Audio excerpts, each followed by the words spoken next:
Junta, building better Africa. Banji konse kumene muli mtawi ino yakumasana abalindi alongo pwadzatu nkhani imene ikukhudzana ndi bilu yomwe inapangidwa approve chaka chomwe chino chamu malicho omwe komatu zikumveka kuti MCP ndalama zonse zimene zinayikidwa kuti zigwire ntchito mchaka chino komanso chaka cha mawa yapezeka kuti ndalama zija zadibwa zonse mpaka na kutha moti DPP sinapezeko ndalamanso ayi ndi apanso kuliso ina imene ili nkamwankama mu social media mukuti ayi kuti zikukhala bwanji kuchitikani chani eyetu nkhani ina ndiyomveka ikunenedwa kuti nduna za ndalamazi azachumawa akulankhula ndithu kutsikimizira mtundu wa Malawi kunena kuti nkhani ya misonkho yakwera ngakhalenso zija zomati iyayo zotumiza ndalama pampamba kumalipira kumadulidwa ndalama ina yake ndalama imene ijayo imene amadula ndi yawo ampambawo komanso ayatiromani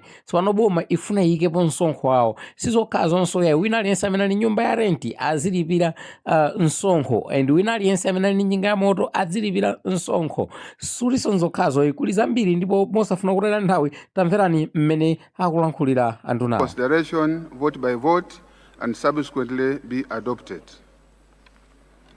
Introduction. Mr. Speaker, sir, the Public Finance Management Act of 2022 requires the minister responsible for finance to submit to this August House a report on budget implementation during the first half and propose revisions expected in the second half of the financial year. I therefore call upon honorable members to constructively deliberate on the budget revisions, which I will soon outline in my speech. Mr. Speaker, sir, I rise to deliver my inaugural 2025-2026 mid-year budget statement to this August following my reappointment as the Minister of Finance, Economic Planning and Decentralization in October 2025. I'm deeply honored by the trust His Excellency, the State President, Professor Arthur Peter Mutharika, has placed in me to manage the economy and public finances during a period marked by deep socio-economic and fiscal struggles. I wish to assure His Excellency and this August House of my unwavering commitment to execute my duties with highest standards of integrity and above all to serve interests of all Malawians, in particular the vulnerable people. Mr. Speaker, sir, in light of the current economic challenges, the government has developed the National Economic Recovery Plan, whose objective is to stabilize the economy, restore confidence, and accelerate inclusive growth. This strategic framework outlines immediate, short-term, and medium-term measures, and this plan is in line with the Malawi 2063-year implementation plan, MIP 1, which is a strategy to achieve wealth creation and self-reliance.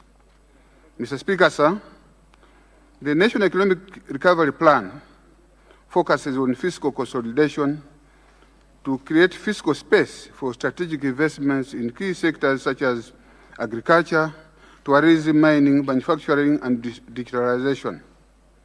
It also prioritizes investment in critical infrastructure and human capital development, including strengthening social protection systems to safeguard vulnerable populations and the provision of pharmaceuticals.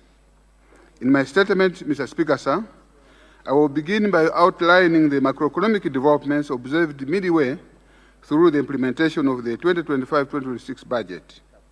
It will then report on revenue and expenditure performance, including financing of the budget deficit, as well as pressure points that will require additional resources in the revised budget. Furthermore, I will highlight the key economic and fiscal reforms currently being pursued by this administration. And finally, I will set out the revenue enhancement measures that government will implement in the second half of the 2025-2026 budget. Macroeconomic developments. Mr. Speaker, sir, the October 2025 World Economic Outlook report by the IMF states that prospects for the global economy remains subdued. The global growth is 4.3% in 2024 to 3.2% in 2025 and 3.1% in 2026, with advanced economies growing around 1.5% and emerging markets and developing economies just about 4%. Inflation is projected to continue to decline globally, though with variation across countries. Regional economic outlook. Mr. Speaker, sir, Sub-Saharan Africa's economic outlook reflects notable resilience amid a difficult global backdrop. The region continues to face uneven commodity price trends, persistently tight borrowing conditions, and a weakening global trade and aid development. Despite these headwinds, Mr. Speaker, is expected to remain 4.1% in 2025, with a slight improvement anticipated in 2026, driven by macroeconomic stabilization and reform efforts in key economies.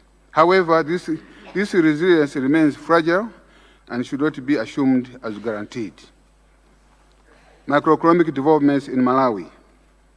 Mr. Speaker, sir, Malawi's projected GDP growth for 2025 has been revised downwards from an estimate of 2.8% in May 2025 to 2.7% in November 2025.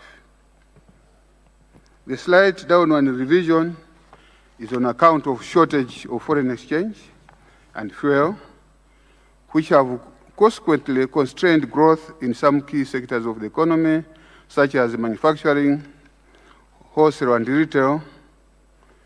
It is also worth noting that the growth sharply under the administration of Malawi Congress Party.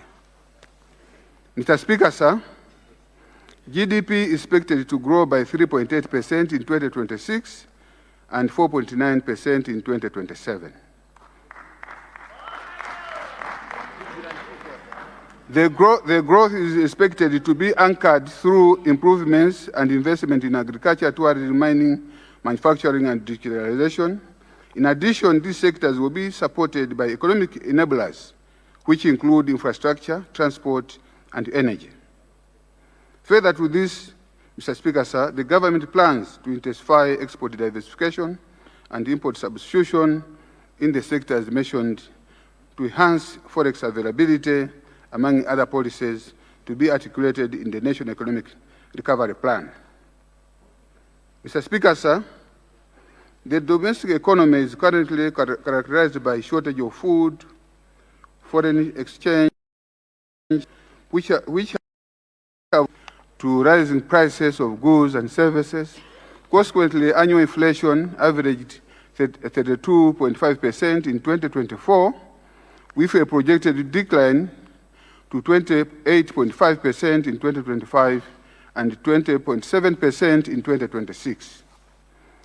The inflation has significantly increased from around 9.4% registered in 2019, thereby eroding purchasing power and increasing the cost of doing business in the country. With regards to money supply growth, Mr. Speaker, sir, the economy has experienced unprecedented expansion in money supply over the past 5 years.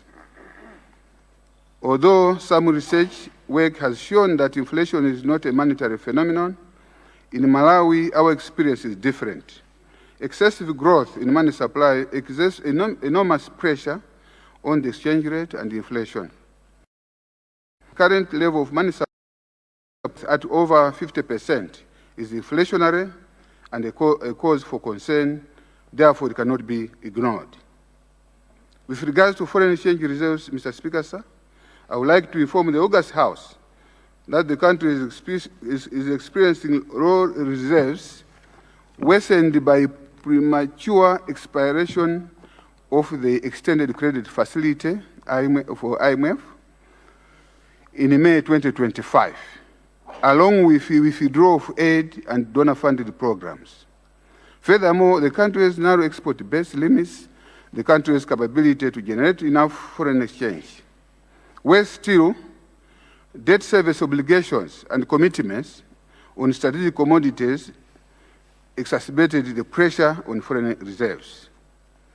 Mr. Speaker, sir, the other reason for low reserves accumulation is extravagant and careless behavior of the Congress Party. Can I repeat that, Mr. Speaker, sir? The other reason for low reserves accumulation is the extravagant and careless behavior of the Malawi Congress Party government in foreign travels, bloated overstaffing in embassies, purchase of high-value assets, and low absorption of donor-funded projects. Mr. Speaker, sir, government fully recognizes the vital role development partners play in supporting our national development. In this regard, the government, in collaboration with development partners, is undertaking scoping exercise to gain deeper insights into the underlying fiscal and monetary challenges to identify potential avenues for technical and financial assistance. 2025-2026 immediate budget. Mr. Speaker, sir, as you are aware, the first half of the was presided over by the Malawi Congress Party government. The implementation of the budget was below par, with persistent revenue underperformance, cost overruns, unsustainable deficit, and high public debt service. Mr. Speaker, sir, let me now appraise this August House in detail how the budget has performed in the first half of the financial year and how we intend to move forward to correct the situation. Performance of revenue and grants. Mr. Speaker, sir, the total approved revenue and grants for the 2025-2026 financial year is 5.78 trillion. During the first half of the financial year, total revenue and grants amounted to 2.383 trillion compared to a projection of 2.711 trillion, representing a very 1%. The lower than expected revenue collection is attributed to prevailing macroeconomic imbalances and a reduction in external grants due to slow implementation progress on various projects. Mr. Speaker, sir, in the first half of 2025-2026 financial year, domestic revenue was projected at 2.139 trillion, comprising 2.097 trillion in tax revenue and 42.6 billion in non-tax revenue. However, the actual outturn for domestic revenue during the period under review was 2.057 trillion, reflecting underperformance of 81.9 billion, which represents 3.8%. This shortfall is attributed to underperformance in tax revenue due to reduced input emanating from foreign exchange shortage. Mr. Speaker, sir, although tax revenue underperformed, I'm happy to report that non-tax revenue overperformed by 22.6%. This is on account of overperformance by departmental receipts and penalties. However, state-owned enterprises' dividends continue to underperform, as only 5.93 billion was remitted to Treasury against government's projection of 29.8 billion.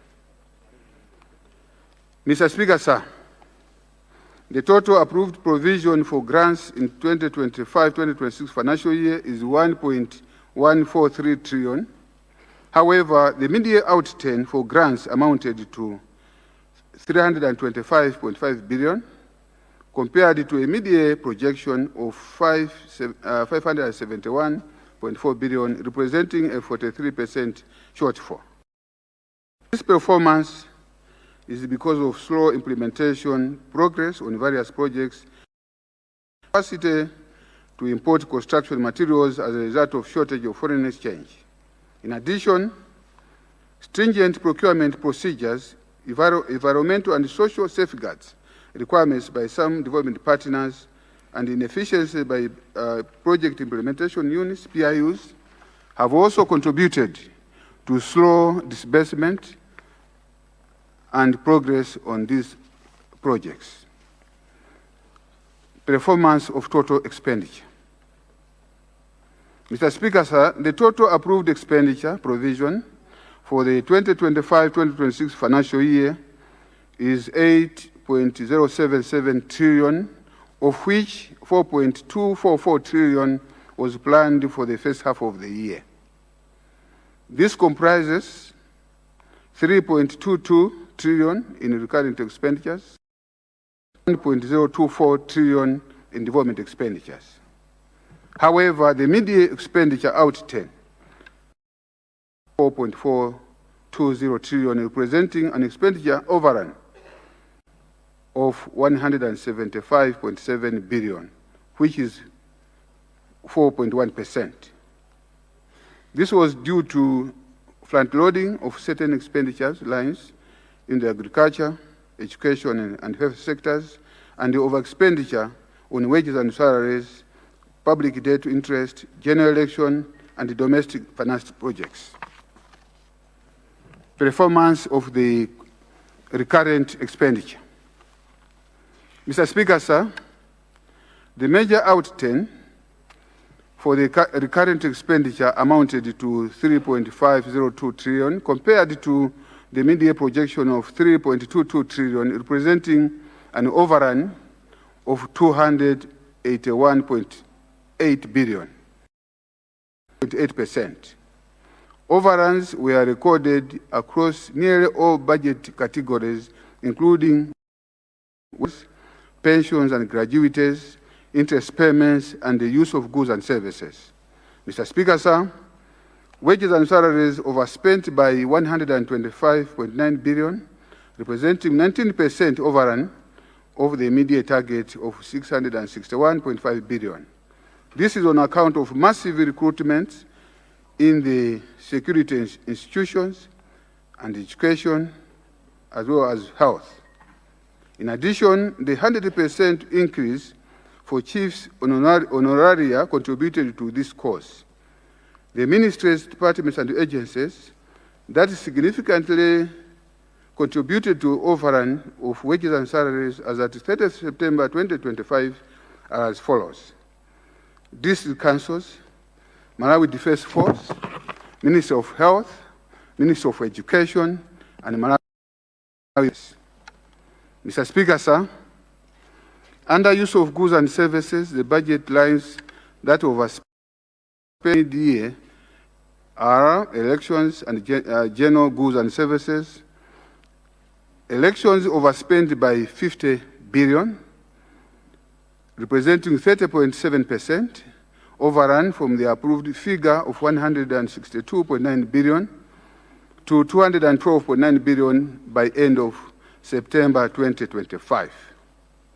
On the other hand, generic goods and services registered expenditure of 489.7 billion, representing 71% utilization of the approved budget. Under this budget line, the votes that largely contributed to the overrun or over expenditure are as follows: state residences. I would like to inform this August House that the State House spent the entire 67 billion that was allocated, and they even went and borrowed.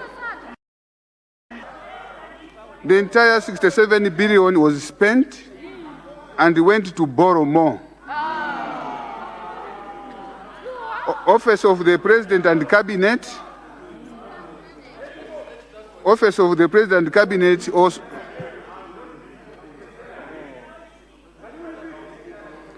Office of the President and Cabinet also spent 100% of the media budget.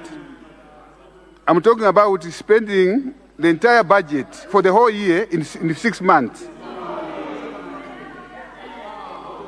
Office of the Vice President, 94%. Ministry of Lands, 94%. And the National Registration Bureau, 81%. Order. Development expenditure. Performance of development expenditure. Mr. Speaker, sir, the immediate development expenditure amounted to 917.9 billion, of which 434.5 billion is domestically financed and 403.5 billion is foreign financed. This represents underperformance of 10.5%. The underperformance is emanating from foreign financed projects, which registered slow implementation progress on various projects due to their limited capacity to import construction materials. However, under domestically financed projects was 434.5 billion against a mid-year target of 305.3 billion, thereby registering an overrun or over expenditure of 129 billion, representing 42%.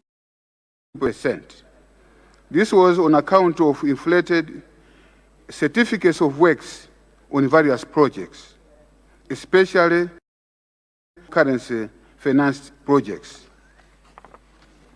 Fiscal deficit and financing for the first half. Mr. Speaker, sir, total deficit for the first half of the 2025-2026 financial year amounted to 2.037 trillion, compared to the projection of 1.534 trillion, thereby widening the gap by 503.5 billion, representing 32.8%.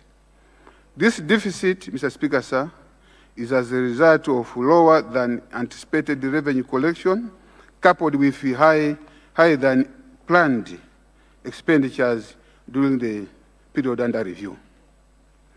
Projection for the second half of the financial year. Mr. Speaker, sir, as the half of the financial year, I wish to present the revised financial projections that will guide budget implementation and in the months ahead until March 2026. Mr. Speaker, sir, the total revenue and grants are projected at 3.0378 trillion for the second half, broken down as 2.420 trillion, this is for domestic revenue, and 6.57.5 billion on grants. Domestic revenue comprises of 2.323 trillion tax revenue and 97.3 billion on tax revenue. As you will notice, the amount of 3.078 trillion to be collected in the second half is higher than 2.383 trillion, which was collected of the financial year. The higher projection in the second half is as a result of expected implementation of revenue measures and improved disbursements. Mr. Speaker, sir, total expenditure is projected at 4.169 trillion for the second half, broken down as 3.161 trillion recurrent expenditure and 1.008 trillion as development expenditure. Recurrent expenditure comprises compensation of employees amounting to 871.6 billion, public debt to interest amounting to 1.260 trillion, use of goods and services amounting to 385.4 billion, grants amounting to 247.2 billion, and social benefits amounting to 388.5 billion, and other expenses at 8.1 billion. Mr. Speaker, sir, the development expenditure consists of 707 billion for foreign finance projects. This is development part 1, and 235.7 billion for domestically financed projects. This is development part 2. In the second half of the financial year, Mr. Speaker, sir, the fiscal deficit is projected at 1.091 trillion, which will be financed by foreign financing amounting to 107.1 billion and domestic financing of 984.3 billion. Revised 2025-2026 budget. Mr. Speaker, sir, against the background of the first half budget performance outlined above, the 2025-2026 budget is revised by 512.6 billion from 8.077 trillion to 8.58.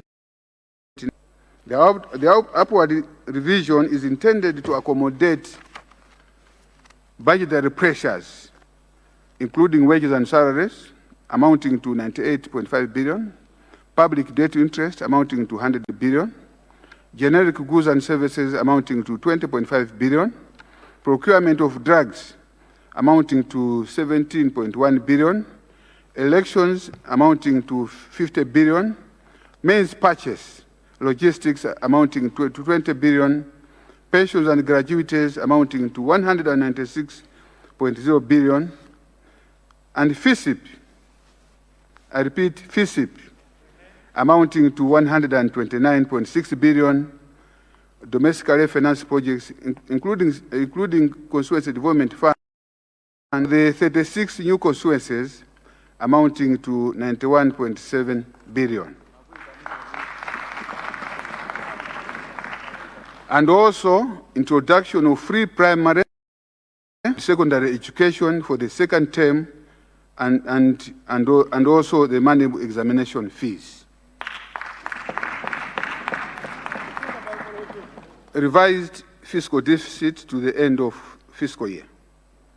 Mr. Speaker, sir, total deficit to the end of financial year is projected to amount to 3.128 trillion, compared to approved budget deficit of 2.498 trillion, and hence widening by 630.2 billion, representing 25.2%. This deficit is as a result of higher than planned expenditures during the second half of the financial year. It must be noted that some of the expenditures that have increased the deficit are the one-off payments, such as clearing the backlog for pensions and gratuities, elections, and going forward, it is government's expectation that, ceteris paribus, the deficit will substantially be reduced.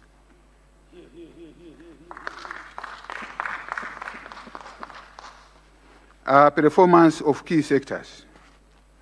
Mr. Speaker, sir, I'm now duty-bound to inform this August House of the performance of key sectors in the first half of the fiscal year and how we intend to improve MDA's performance in the second half.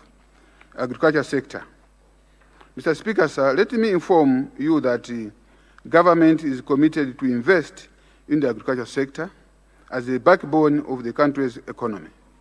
As you might have already observed in the media, the new administration has increased the number of beneficiaries under Farm Input Subsidy Program, FISIP, from the initial amount that was planned by MCP that for 528,000, we have increased it to 1,100,000 beneficiaries.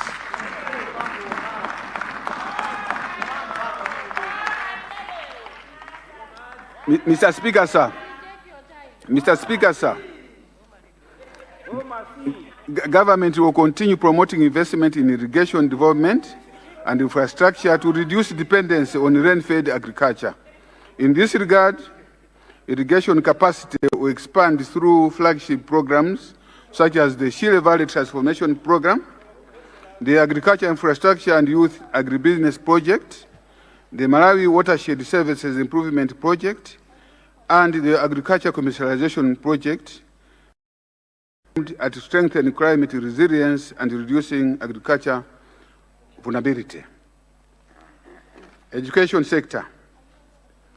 Mr. Speaker, sir, the government has introduced a free primary and session where general purpose fund and school development fees have been abolished, effective 1st January 2026.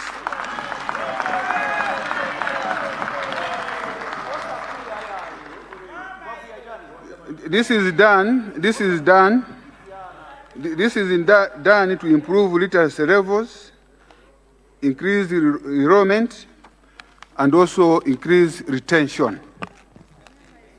In addition, moneyable examination fees have been abolished for both primary and secondary schools. The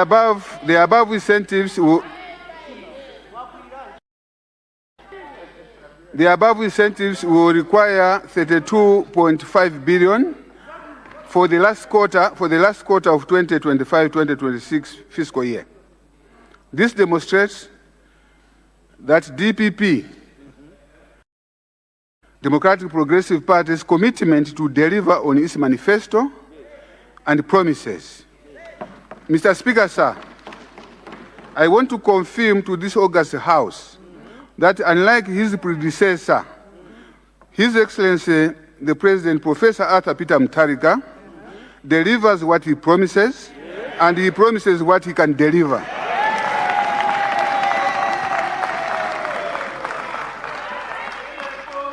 Mr. Speaker, sir, to ensure that the Lero University project is completed, His Excellency, the President, Professor Arthur Peter Mutharika, has designated the Second Vice President, Right Honorable Enoch Chihana, to oversee this particular project.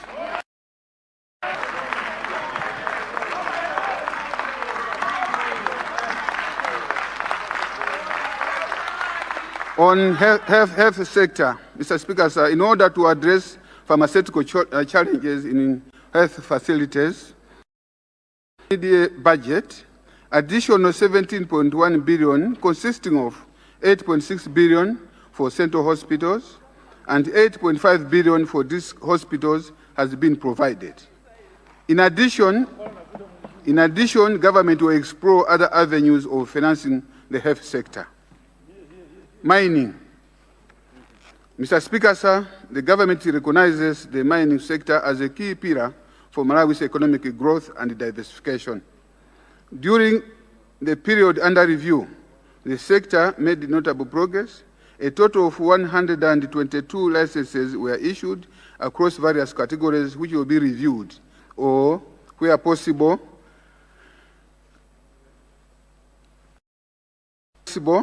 to be in line with the new administration's policies, alongside the finalization of 11 subsidiary regulations and also upgrading the mining cadastral system into an online portal. Speaker, sir, the Kairekera uranium mine was also successfully commissioned under a new mine development agreement between government and the Lotus Resources Limited. The renegotiation and the operationalization of this mine under the new agreement demonstrates renewed investor confidence in Malawi's mining sector. Digitalization. Mr. Speaker, sir, allow me to emphasize the crucial role of digital transformation in our country's development. In light of this, government has designated the Minister of Information and Communication Technology as the central coordinator of all ICT initiatives. In line with MIP1, with a focus on cost-effective cost effectiveness. To accelerate this transformation, free primary programs will be implemented, the Digital Malawi Acceleration Project, the Inclusive Digital Transformation for Malawi, and the Last Mile Activity Project. These initiatives have a common goal of expanding access, bridging connectivity gaps, and also empowering all Malawians to actively participate in the digital economy. Disaster management affairs. Mr. Speaker, sir, government recognizes the importance of disaster risk reduction, response, recovery, and resilience. In this regard, His Excellency, the President, Professor Arthur Peter Mutharika, has designated the Right Honorable Vice President, Justice Dr. Jenny Ansah, SC, retired, to be responsible for disaster management affairs and effective delivery. Food security. Mr. Speaker, sir, following the declaration of national disaster in all districts by His Excellency, the President, Professor Arthur Peter Mutharika, I would like to sincerely acknowledge the support provided by our development partners towards the purchase and provision of food assistance, including maize, for the affected households. I would like to assure Malawians, particularly the vulnerable, that the government of Professor Arthur Peter Mutharika will make sure that they have food and that no one dies of hunger. In addition, Mr. Speaker, sir, I wish to recognize the commendable support from our local commercial banks and financial institutions that contributed towards maize purchases.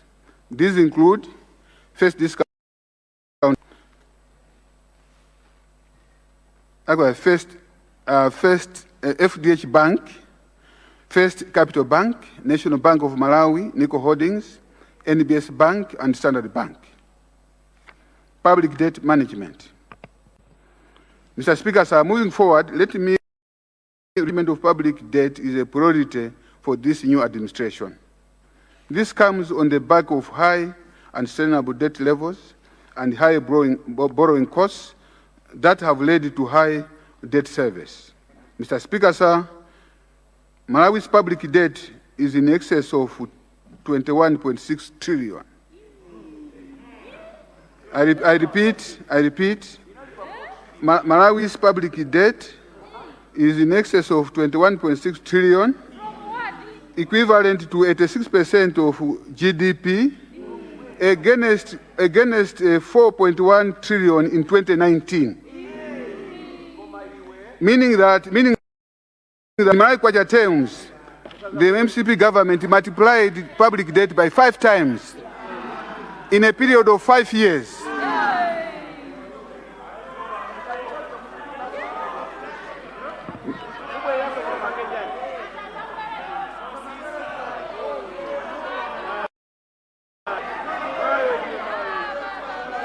Devaluation has always been there. Order. Order, members, order. Order. Order. These high debt levels requires a combination of measures or a cocktail of measures and strategies to turn the debt trajectory. It is for this reason that the new administration, under Professor Arthur Peter Mutharika, is undertaking fiscal reforms to restore debt sustainability. Not only will the government continue with the debt restructuring negotiations, but it will also pursue fiscal consolidation, concession of borrowing, and improved oversight on state-owned enterprises. Mr. Speaker, sir, on external debt restructuring, official agreements with all bilateral creditors were reached. 2 agreements were signed this year with the Kuwait Fund and Saudi Fund for Development. The government continues to engage the commercial creditors on the restructuring terms. Mr. Speaker, sir, Mr. Speaker, sir, it is a known fact that the debt situation that the MCP administration left is very high and unsustainable, thereby taking up a significant portion of budget resources, hence restricting the government's ability to invest in other productive areas. This administration situation is man-made by the Malawi Congress Party due to mismanagement, lack of fiscal discipline, and arrogance. Mr. Speaker, sir, I'm saying arrogance because advice was given. The civil society had advised, the bishops had advised, but this government never listened.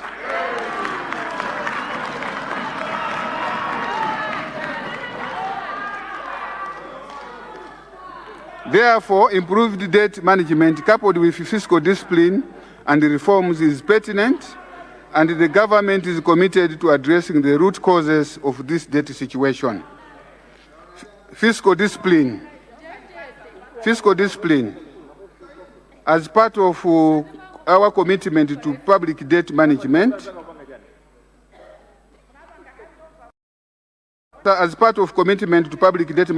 and fiscal discipline, government is implementing reforms, including strict expenditure controls, measures such as minimizing travel, limiting procurement of high-valued assets, and also managing the wage bill. In addition to minimize the gap between the revenue and the expenditure requirements, government will also fully adopt the cash budgeting approach that strictly aligns funding with available resources rather than projected cash flows. Mr. Speaker, sir, as we stand today, the government's wage bill has grown significantly, resulting in taking up almost 40% of the country's domestic revenue.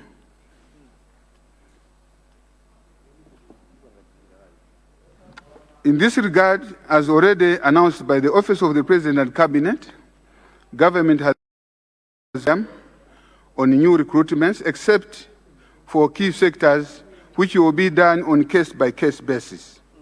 The moratorium will be longer for MDAs, which had massive recruitments. You may wish to know, Mr. Speaker, sir, that it was surprising that most of the people that have been in the civil service, they were employed by OPC. It always pleased the chief secretary, not the president. It always pleased the chief secretary to recruit officers and chief executives in parastatals.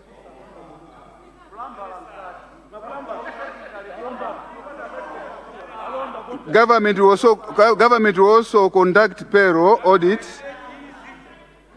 Government will also conduct payroll audit and head count. Repeat this. Can I repeat?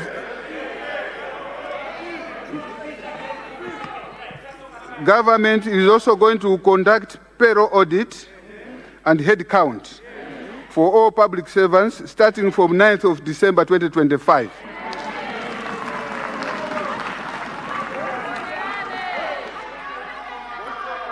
Therefore, all public required to present themselves physically for the hard count and submit all their relevant documentation and qualification.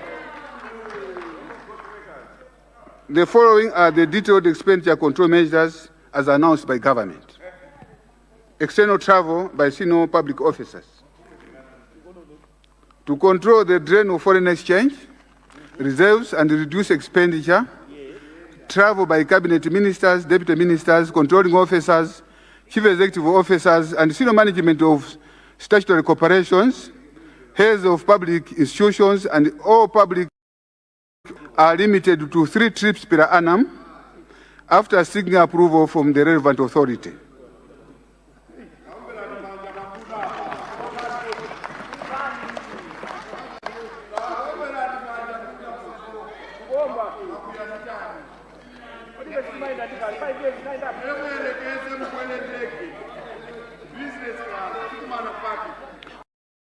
Controlling officers or controlling officers of MDAs. I need protection, Mr. Speaker, sir. Honour members, can we let our Minister of Finance do his job? Minister of Sports, make sure Minister of Finance has water there. Please. All controlling officers of MDAs, heads of CSEOs, which are statutory corporations, chairpersons, board members, and executive management will, if you meet in economy class. Procurement of motor, I need to repeat that one, I think it's very important so that everyone knows what we're talking about. All controlling officers of MDAs, heads of statutory corporations, chairpersons, board members, and executive management will, with immediate effect on the economic class. Procurement of motor vehicles. Procurement of motor vehicles. Government has put a moratorium on the procurement of new vehicles and high-value assets until further notice. On special cases, controlling officers are advised to seek approval from the Office of the President and Cabinet. Exceptions will apply under agreed work plans and programs. Recruitment. Recruitments have been suspended, including an established posts until further notice. On a case-by-case basis, recruitment in essential and critical government services will be considered. Promotions. Promotion for officers from grades F and below will require prior authority from Treasury and Department of Human Resources Management and Development, RMD, to verify availability of funds. Promotions made without this approval will be rendered invalid. The payroll. All controlling officers are being reminded to personally verify and approve all payroll submissions made to DHRMD. This is the Department of Human Resources. Meetings. Ministries, departments, and agencies, or MDAs, are encouraged to hold physical meetings, office premises, and conduct virtual meetings, conferences, workshops, body meetings, interviews, shortlisting exercise, procurement, negotiations, and any other activities to save resources on travel. Size of delegations. The Chief Secretary to Government shall determine and approve the number and the composition of delegations traveling outside the country for any other government-prioritized trips. In cases where the travel is donor-funded, there will be no government expenditure in the form of any top-up allowances towards such travel. Procurement. According to the Public Finance Management Act 2022, it is illegal to commit government where there is no resources. And accordingly, all MDAs will be required services based on quarterly allotments provided by Treasury. Suppliers will be required to supply their goods or services only when they have received an IFMIS-generated local purchase order. All goods and services supplied without a system-generated LPO will not be paid by government. Payments will be made only upon delivery of goods and services, meaning there will be no advance payments for goods and services. Extrabudgetary requests. Extrabudgetary requests are not allowed and shall not be entertained by Treasury, except in special cases. MDA's expenditures will be restricted to the approved budget provision. Fuel entitlement.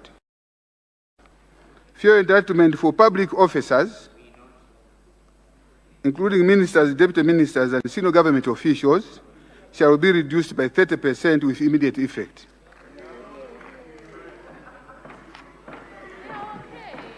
Mineral contracts. Mineral contracts,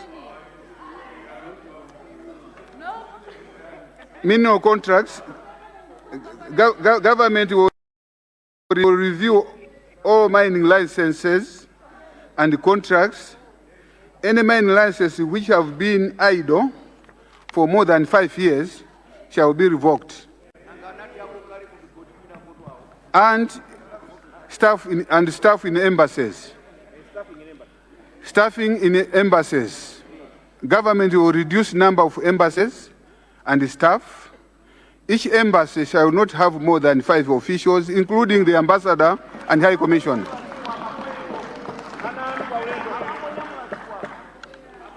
Public sector on public finance management. Mr. Speaker, sir, my minister, through Department of Accountant General, will continue to build on the gains registered in the implementation of SAP-based IFMIS. One of the major activities for the current fiscal year is the activation of the Human Capital Development and the Payroll module. This module will replace the current software in the Human Resource Management, HRMIS, aiming to decisively address issues such as ghost workers and inflated wage bill. Mr. Speaker, sir, in order to strengthen financial and non-financial performance, the government is implementing a comprehensive SOE reform agenda that will see improvement in the liquidity management, debt monitoring, and revenue collection efficiency.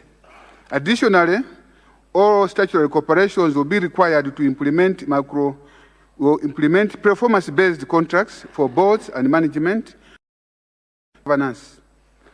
Furthermore, all non-performing chief executives, I repeat, for all non-performing chief executives with perpetual losses will have their contracts and benefits reviewed and where possible action taken. Mr. Speaker, sir, all statutory corporations fulfill their mandate and statutory obligations to contribute to the national revenue envelope through consistent and timely dividend remittance. Government will continue to strengthen oversight roles, enforce compliance, and promote reforms that will enhance the financial health and governance of statutory corporations. Through these efforts, we shall transform statutory corporations into financially viable, accountable, and value-creating enterprises that contribute meaningfully to the economic growth and fiscal resilience of Malawi. Mr. Speaker, sir, we have noted that most of our statutory corporations that are providing utility services, such as water, electricity, and fuel, are making huge losses, thereby exerting pressure on the national budget. Therefore, in order to address this challenge and to mitigate the associated risks, government will ensure that cost-reflective pricing is adhered to and that the statutory corporation services in the most efficient manner. Fiscal decentralization. Mr. Speaker, sir, His Excellency the President, Professor Arthur Peter Mutharika, is committed to ensure significant growth and development at constituency level across the country. In this regard, the Democratic Progressive Party promise of 5 billion allocation to each constituency will be implemented from 1st April 2026.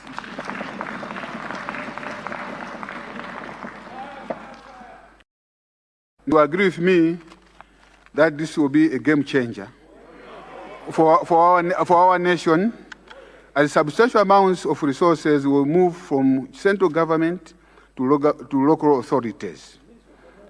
Government will develop the Constituency Development Fund guidelines, which will stipulate the implementation modalities and reporting frameworks. Reforms to build foreign exchange. Mr. Speaker, sir, this country has a lot of minerals. One of the high potential mineral is gold. I would like to applaud the stance taken by His Excellency the President, Professor Arthur Peter Mutharika, in banning exportation of raw minerals. This directive will allow the country to beneficiate its minerals. Meanwhile, government has directed the Reserve Bank of Malawi to scale up gold purchase program and also monetize the purchased gold in order to improve the country's foreign exchange reserves. Mr. Speaker, sir, I would like to refer to the State of the Nation address in the August House by His Excellency Professor Arthur Peter Mutharika. Government will create a sovereign wealth fund to ensure that proceeds from the mineral exports benefit Malawians. In addition, government will also comprehensively review all minerals license, as I've said earlier on. Mr. Speaker, sir, in order to reduce smuggling of agricultural produce, government will establish commodity market exchange, COMEX, to facilitate the trading of all our agricultural commodities through transparent and formal structured markets. Mr. Speaker, sir, with immediate effect, government that all accommodation expenses by foreign tourists should be paid in foreign currency. With immediate effect, Mr. Speaker, sir, I repeat that government has directed that all accommodation expenses paid by foreign tourists should be paid in foreign currency. In order to facilitate this, all tourist operators should be a foreign exchange dealing license from the Reserve Bank of Malawi. Mr. Speaker, sir, the government is putting up necessary measures to incentivize domestic production and encourage import substitution. This is aimed at reducing the country's import bill, and Malawi, as of now, is importing almost everything, and there's an urgent need to substitute some of these imports. Foreign exchange repatriation, Mr. Speaker, sir, exporters are currently allowed of 120 days, within which they must provide proof of receipt of their export process. This period, Mr. Speaker, sir, is too long for a country with short supply of foreign exchange. In order to improve supply of foreign exchange, government has therefore reduced this period to 90 days, effective immediately. Mr. Speaker, sir, on diaspora remittances, government will immediately banks to reduce the paperwork in opening the diaspora accounts, and also demarcate land for diaspora cities, and facilitate online transactions to reduce their cost of banking.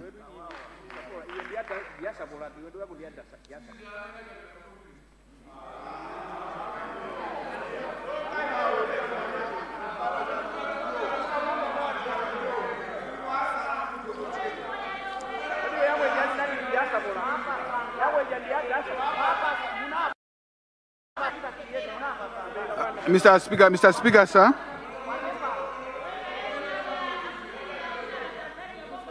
Mr. Speaker, sir, the government shall also immediately designate a diaspora desk at the Malawi Investment and Trade Center, MITC, to coordinate and resolve all other outstanding issues that affect diaspora effective participation in domestic economic activity. Mr. Speaker, sir, one of the contentious issues is export process. Can I have order, members? Members. Mr. Speaker, sir, one of the contentious issues is the export process repatriation and the surrender requirements. Government has directed that if the exporter has import bills to meet, those bills will first be deducted from the export process, and the surrender 25% will be applicable only to the balance. I'm saying this is very, very important to people out there. On foreign exchange licenses, on foreign exchange dealing licenses, Mr. Speaker, sir, government has also directed that all licenses shall be renewed subject to successful completion of fit and proper tests of the chief executives, officers, foreign exchange dealers, and staff. Mr. Speaker, sir, government is also banning all short-term foreign exchange derivative market until sound regulatory framework has been put in place. There is a detectable practice. There is a detectable practice in the banking system which has pushed foreign exchange transactions to the derivative market, particularly on forwards and options. So with immediate effect, Mr. Speaker, sir, I repeat, all forwards and options have been banned.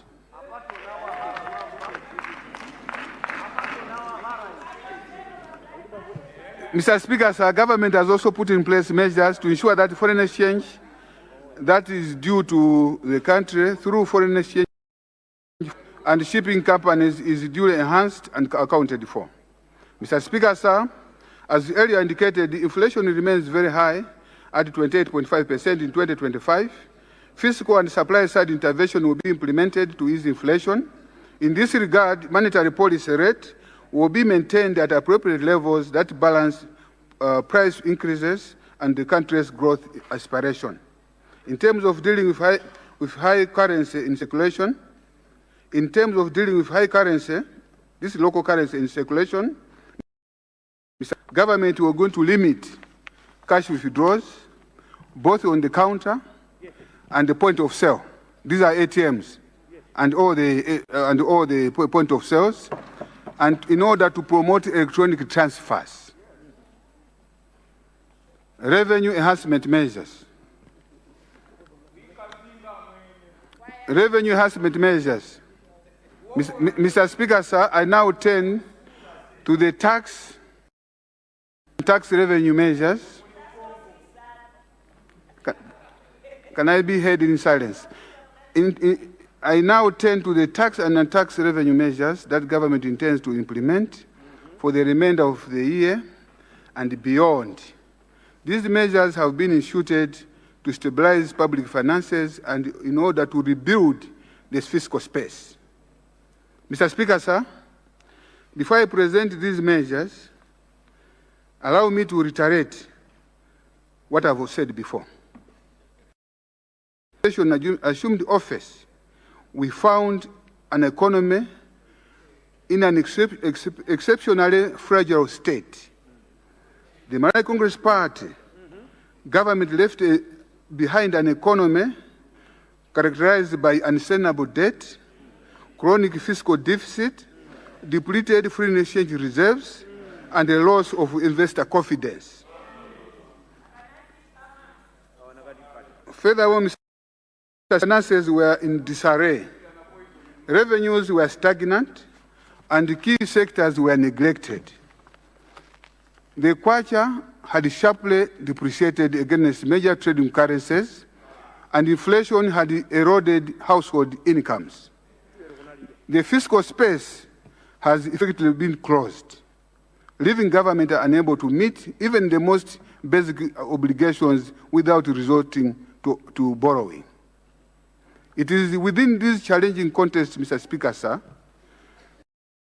has been compelled to take decisive action, not out of choice, but out of need, in order to restore stability, rebuild credibility, and place Malawi on a sustainable path of growth.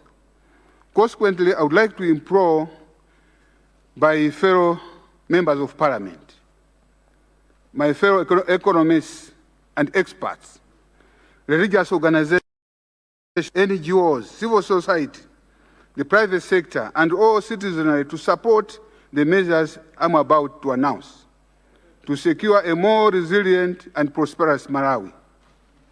Allow me, Mr. Speaker, sir, to outline the proposed tax and non-tax measures. Income tax. Income tax.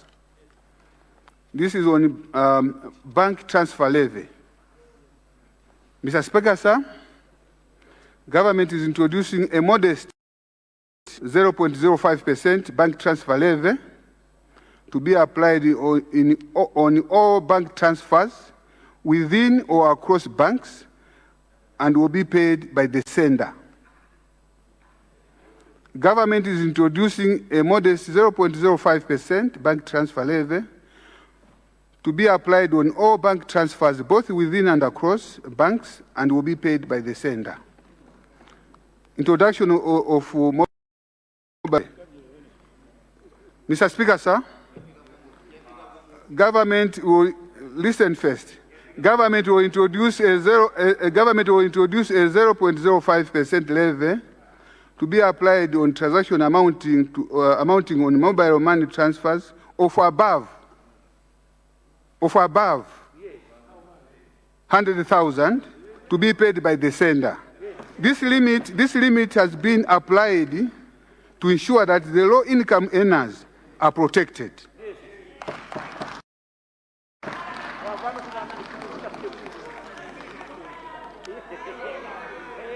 The August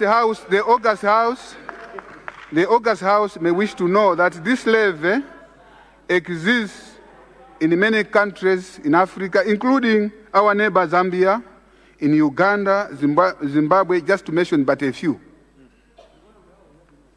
Money transfer transaction. Furthermore, Mr. Speaker, sir, to above, to promote electronic transfers, government has with immediate effect revised limits on cash outs, mobile money transactions, and mobile money holdings as follows. Mobile money transaction limits and cash outs limits have been increased from 750 a day to 5 million per day.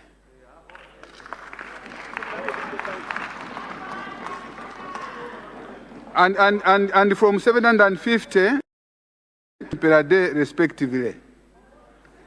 And holding of the holding limit for the wallet, this is for the wallet, for individuals have been raised from 1 million to 5 million. And for merchant accounts, both the wallet holding limit and the daily mobile money transaction limit have been increased from 25 to 50 million. The idea is to move the money through electronic transfers, not by cashing out the money. Mr. Speaker, sir, government is also adjusting the pay-as-you-earn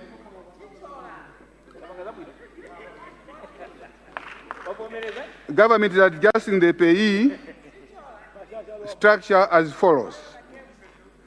The zero rate threshold increases from the 150 to 170,000, thereby shielding the low income earners. The zero rate threshold increases from a monthly income of 150 to 170,000, thereby shielding the low income earners. And also the 25% bracket has been removed. The 30% apply on monthly incomes between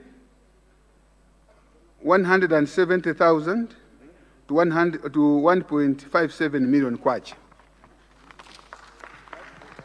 The 35% will now apply to monthly incomes from 1.57 to 10 million. And the new 40% rate will apply to monthly incomes above 10 million per month.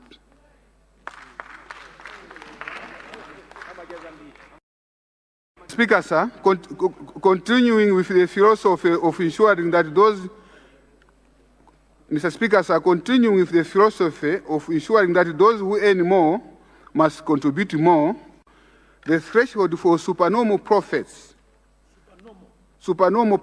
for companies will be reduced from 10 billion to 5 billion. This means company profits below 5 billion will continue to be taxed at 30%, while profits of 5 billion,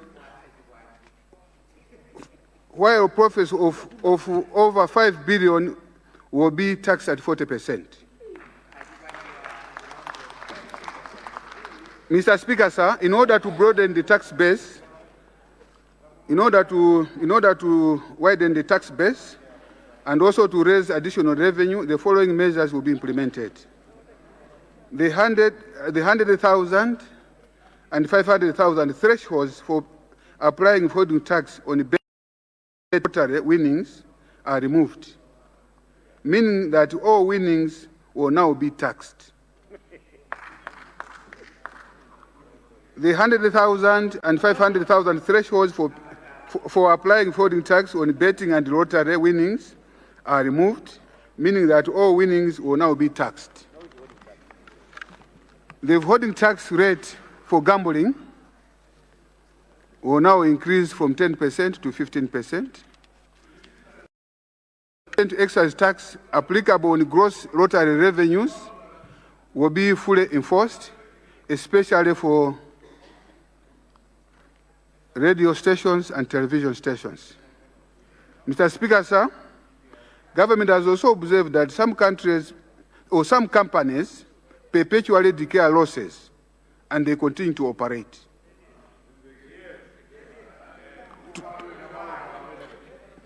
To ensure fairness, a minimum alternate tax, MAT, of 0.5% on turnover is being introduced. Companies will pay either normal corporate tax levied at 30% on profit or 0.5% of turnover, whichever is higher.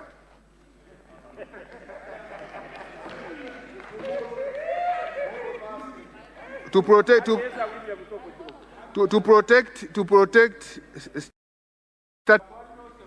protect startups and small enterprises, the minimum alternative tax will apply only to companies with turnover of more than 5 billion that have been operating for more than 3 years. Furthermore, whatever amount is paid above the minimum alternative tax will be treated as a credit or an advance to offset the future tax obligations. Mr. Speaker, sir, previously capital gains tax on shares than 1 year was not being applied. However, trading in shares has now become a significant income generating activity for most companies and individuals. To ensure fairness, capital gains tax will now apply on all share disposals, regardless of how long they have been held. Mr. Speaker, sir, I observed that many residential property owners, particularly in cities of Nzuzu, Lilongwe, Zomba, and Blantyre, they do collect rental income without paying taxes. Mr. Speaker, sir, as you are aware, there is withholding tax on rental income. However, due to implementation challenges, residential property owners have not been remitting the tax to Malawi Revenue Authority, while most commercial properties owners have been compliant. Consequently, Mr. Speaker, sir, government has directed the Malawi Revenue Authority to immediately enforce collection of rental income tax on residential properties, including a comprehensive registration of excise, let me take that one, including comprehensive registration excise of landlords, because we need to know who is the landlord. To ensure that this directive is also followed without delay, I would like to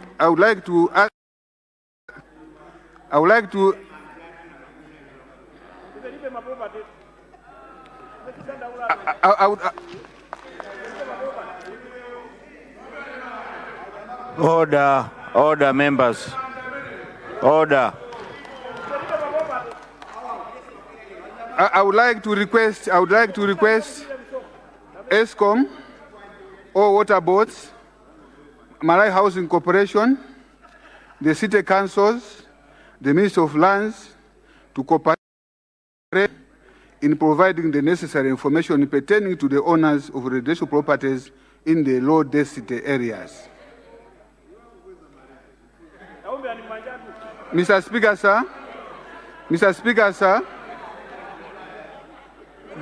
Mr. Speaker, sir, government is reinstating, can I repeat this?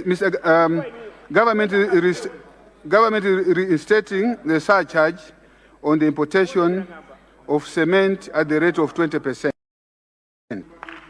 VAT measures, VAT. Mr. Speaker, sir, to strengthen revenue mobilization and ensure that the fiscal deficit is reduced in the medium term, government has also reviewed the VAT rate. In doing so, government took into account or consideration the VAT rates in other countries such as Madagascar, Morocco, and many others, which is at 20%, and Tanzania, which is at 18%. Accordingly, government adjusted Malawi VAT rate from 16.5% to 17.5%. Thereby reverting to the rate that prevailed when VAT was being introduced in the country. Administrative measures. Government has noted with great concern.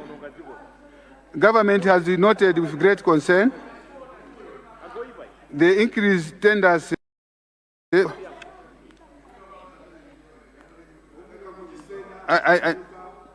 Government has noted with great concern the increasing tenders by many shop owners and businesses to avoid issuing VAT receipts when customers purchase goods and services. I wish to inform this August House and the general public that government will apply heavy penalty against any shop owner or business found not issuing VAT receipts on their sales and services. Mr. Speaker, sir, government has also noted the growing number of requests from government ministries, departments and agencies, parastatals, non-governmental organizations seeking tax waivers on their procurement. I wish to emphasize that government operates on tax-inclusive budget. In this vein, unless a tax waiver request relates to a donation or donor-funded project or procurement, such requests from MDAs will not be allowed. Non-tax revenue. Mr. Speaker, as tax reforms announced, government will implement the following non-tax measures. Motor Vehicle Accident Fund. Motor Vehicle Accident Fund.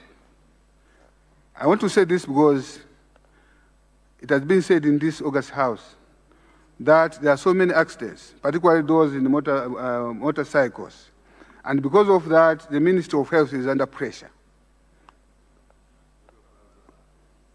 A level rate of 2% on motor vehicle insurance. Those that are insured, a levy will be collected at the rate of 2% on motor vehicle insurance that will be ring-fenced to provide additional financing to the Ministry of Health. This money goes straight to the Ministry of Health in order to address that particular challenge. Free access to Malawi. This August House may recall that the Ministry of Tourism had revoked all visas. People coming to Malawi, almost 79 countries, they were coming here visa-free. So from now on, and with immediate effect, visa applications will apply on a reciprocity basis. What they charge us is what we charge them. You get it?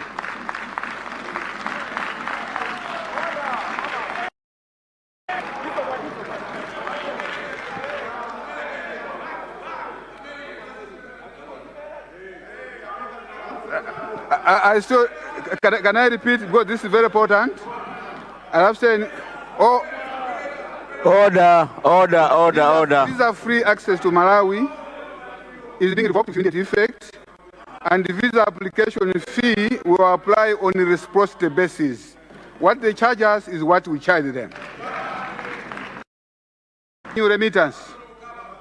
Revenue remittance. Government will strictly enforce remittance of revenue collection by ministries, departments, and agencies, and all proceeds from asset disposal, is boarding of motor vehicles, should be deposited with the Ministry of Finance Treasury.